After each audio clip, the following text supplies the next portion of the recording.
सुंदर दिवसाच्या सुंदर शुभेच्छा मंडळी. आजच्या दिवसाची सुरुवात झाली मस्त गणपती बाप्पाच्या दर्शनाने. त्याचं काय झालं, योगायोगाने आमच्या घरातील 3 माणसांना एकाच दिवशी सुट्टी होती, म्हणून पूर्ण दिवसाचा मस्त प्लॅन बनवला आणि सगळ्यात आधी आलो नवशा गणपतीला. बाप्पाचं दर्शन घेतलं. या ज्या घंटा तुम्हाला दिसत आहे इतक्या साऱ्या, त्या नवसाच्या घंटा आहेत. ज्याचे नवस पूर्ण होतात ते इथं येऊन अशा घंटा बांधतात. म्हणूनच या बाप्पांचं नाव आहे नवशा गणपती.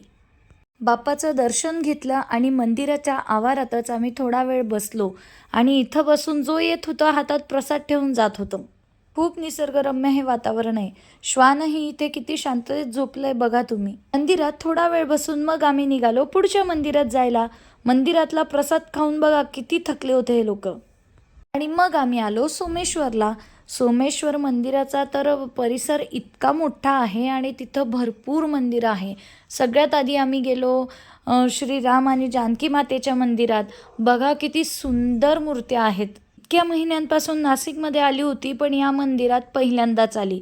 त्यानंतर आम्ही गेलो लक्ष्मीनारायण मंदिरामध्ये आणि इथेही लक्ष्मी मातेचं आणि नारायण भगवानचं खूप छान दर्शन आम्हाला घेता आलं.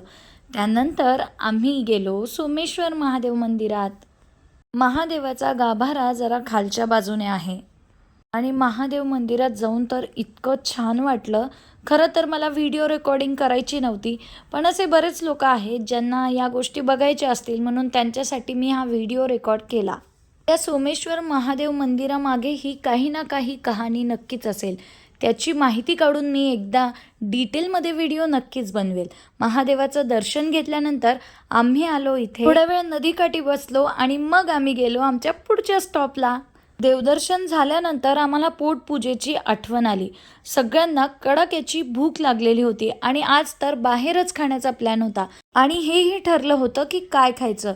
आज आम्हाला खायची होती मिसळ आणि मिसळ खाण्यासाठी आम्ही आलो होतो स्पेशल साधना मिसळला.